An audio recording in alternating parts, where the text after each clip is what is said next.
எப்பட்றா இவ்வளோ பெரிய முட்டாள்தனம் நீ பண்ணி என் மனைவி திட்டமாட்டேன்னு அவ்வளோ உறுதியாக சொன்ன, அவ்வளோ உன்னைய திட்டலை, எப்பட்றா? அவன் சிரிச்சுக்கிட்டே சொன்னான், இல்லையா, கல்யாணமான நாள் என் மனைவி நானும் ஒரு விஷயம் பேசிக்கிட்டோம். நமக்குள்ள எவ்வளவு பிரச்சனை வந்தாலும் எவ்வளவு கோபதாபம் வந்தாலும் அடுத்தவங்களுக்கு முன்னாடி அதை காட்டிக்கிறவே கூடாது அப்படின்னு நாங்கள் 2 பேரும் சத்தியம் பண்ணிக்கிட்டோம். இப்போ வாழ்க்கை எப்படி இருக்கு பாருங்க.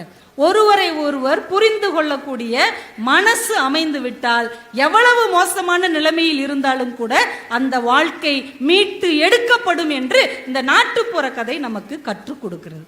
இன்னைக்கு நம்ம குடும்பத்துல பெரிய பிரச்சனைகள் வருவதற்கு அடிப்படை காரணமே குடும்ப பிரச்சனையை அடுத்தவங்ககிட்ட போய் சொல்றது, 3வது மனுஷன்ட்ட போய் நீதி தேடுறது, 4வது மனுஷன்ட்ட போய் நியாயம் கேட்கறது. தயவு செஞ்சு அதை பூரா ஒரு அழிரப்பரை வச்சு அழிச்சிட்டு எவ்வளவு பிரச்சனை வந்தாலும் கணவன் மனைவி என்பவர்கள் தனித்துவமானவர்கள், அவங்க பிரச்சனை அடுத்தவர்களுக்கானது அல்ல என்று